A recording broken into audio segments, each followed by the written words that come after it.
নমস্কার বন্ধুরা, আজকে তোমাদের আমি একটা ডিমের নতুন রেসিপি করে দেখাবো। তো চলো রান্নাটা শুরু করি। তো প্রথমে দেখো আমি এখানে 4টে বাটি নিয়েছি। বাটির মধ্যে আমি একটু সর্ষের তেল ব্রাশ করে নিলাম। এবার এই 4টে বাটির মধ্যে আমি 4টে ডিম নিয়ে নিয়েছি। ডিমের কুসুমগুলো কিন্তু এরকমই গোটা গোটা থাকতে হবে। এবার প্রত্যেকটা ডিমের উপরে আমি একটু একটু করে নুন দিয়ে দিচ্ছি প্রথমে। তারপর দেব পেঁয়াজ কুচি, প্রত্যেকটা ডিমের উপরেই দেব। তারপর দেব কাঁচা লঙ্কা কুচি, তারপর দেব টমেটো কুচি। টমেটোটা তোমরা চাইলে দিতেও পারো, আবার নাও দিতে পারো। তো সমস্ত ডিমগুলোর উপরে আমি দিয়ে দিয়েছি। দিয়ে এটা আমি কিন্তু রাইস কুকারে স্টিম করব। তো তার জন্য দেখো জল নিয়ে নিয়েছি রাইস কুকারের বাটিতে, আর ওপরে এরকম একটা জালিদার বাটি বসিয়ে ডিমগুলোকে বসিয়ে আমি 10 মিনিট ভাপিয়ে নেব। তো দেখো 10 মিনিট পর দেখো এইভাবে কিন্তু ডিমগুলোকে বাটি থেকে তুলে নিয়েছি।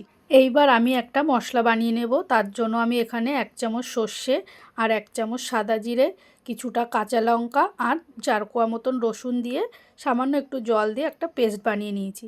আর এখানে নিয়েছি 4 টুকরো বেগুন। বেগুনগুলোকে নুন হলুদ মাখিয়ে রেখেছিলাম 10 মিনিট আগে। তারপর তেল গরম করে বেগুনগুলোকে কিন্তু লাল লাল করে ভেজে নিতে হবে। তো বেগুনগুলো ভেজে তুলে নিয়েছি। এবার ওই বেগুন ভাজা তেলের মধ্যেই আমি ওই বাটা মশলাটা দিয়ে দেব।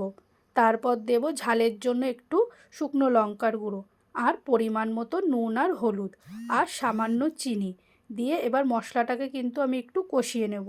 তো দেখো মশলাটা কষানো হয়ে গেছে। এবার বেগুন ভাজাগুলোকে দিয়ে সামান্য জল দেব, বেশি কিন্তু জল দেব না।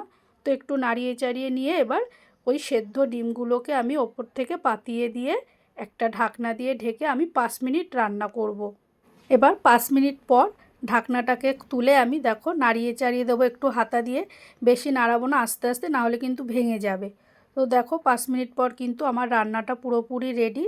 তো বন্ধুরা, তোমাদের এই নতুন ডিমের রেসিপিটা কেমন লাগলো তোমরা কিন্তু আমাকে অবশ্যই কমেন্ট করে জানিও। আর তোমাদের যদি ভালো লেগে থাকে অবশ্যই একটা লাইক ও শেয়ার করে দিও। আর হ্যাঁ, সাবস্ক্রাইব করে আমার পাশে থেকো।